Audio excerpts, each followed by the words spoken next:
Is everything trauma? Everything's trauma now. It seems like everything is loaded with trauma. Now, if you remember that movie with Nicolas Cage that says everything is trauma, please comment below because I've forgotten the name of it. So there's a growing debate in psychology today. And guess what? It's all about trauma. And as you know, this channel is an identity-based channel.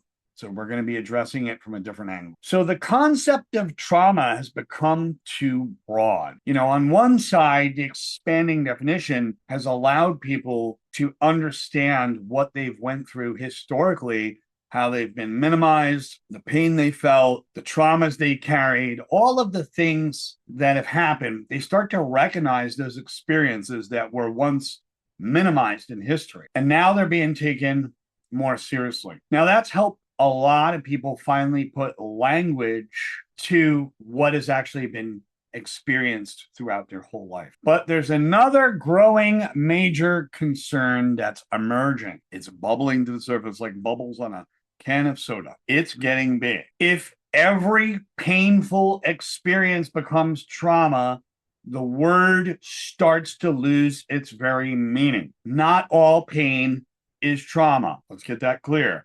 Not all stress is damage. We're supposed to learn emotional resilience and a window of tolerance. We're supposed to learn that. Not every difficult emotion means that something inside you is somehow broken. Let's get that clear. And when everything becomes trauma, then the normal, everyday human struggle can begin to feel like it's an everyday pathological problem.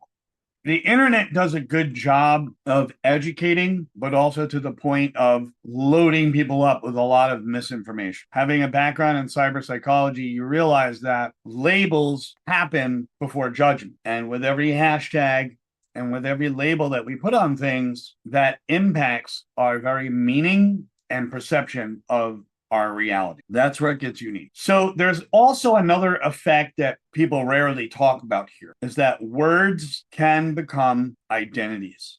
And when we start labeling things in a certain way, we start to attach it to who we are. Our identity is under construction every single day. And when we visit the internet, it's not as passive as we like to believe, because we take in information from here, beliefs over there, ideas from over here.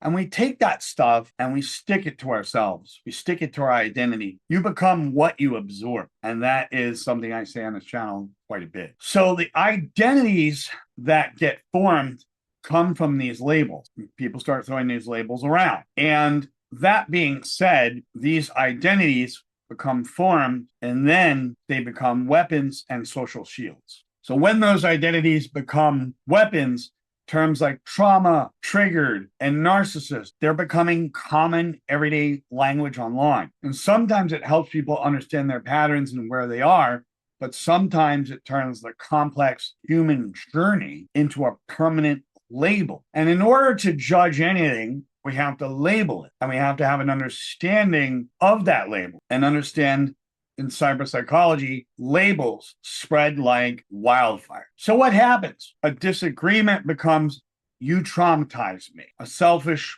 moment and situation becomes, you're a narcissist. They weaponize that term and they finger point. Painful relationship becomes, I'm permanently damaged now. I'm traumatized. This is what is indeed happening. But human beings are far more complex than label. That's where the rubber meets the road. Calling everything trauma might be unintentionally removing an important truth, that people can be hurt deeply and still heal anyway. And that is an actual truth, that people can actually suffer without being destroyed, that people can carry a lot of emotional pain without making pain their identity. That doesn't make the suffering less real, but we have to be discerning. We have to have that level of discernment to discern the qualities of things.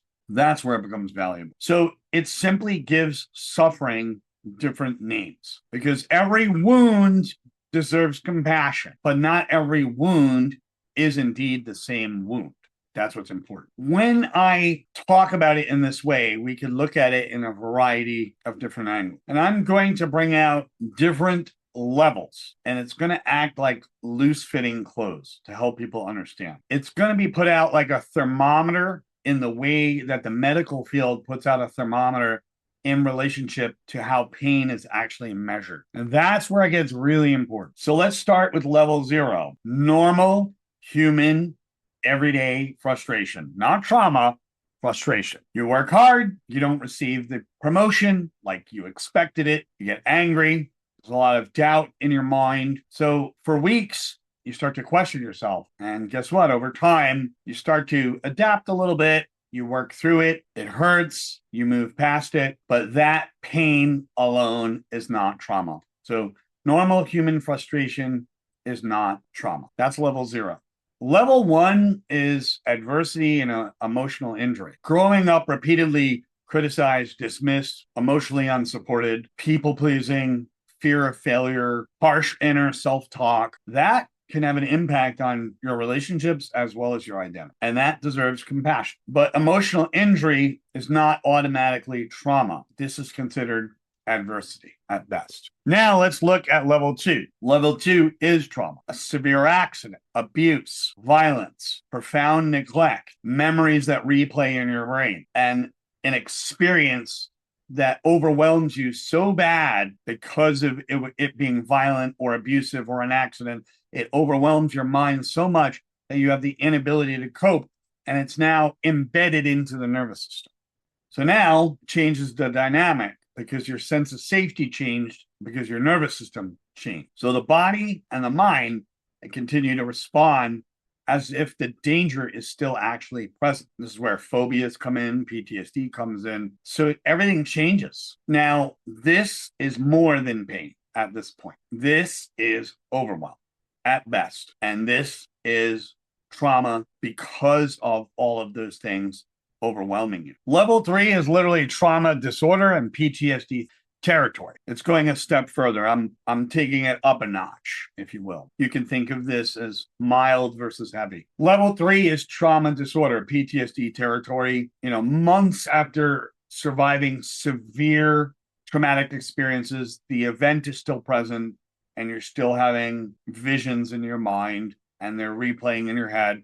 You get flashbacks, you're hyper vigilant, you have a lot of avoidance, a lot of nightmares, can't sleep, can't function. Your daily, general, everyday function is an issue. The danger is over, the danger is gone, but your body is still there, like it hasn't left. So I think it's important for us to know that maybe the goal is not deciding whether suffering is bad enough, because people want to weaponize these labels now. So maybe the goal is becoming more precise and more discerning of these qualities, and not all suffering is trauma. Okay. And no one needs a diagnosis to deserve human care.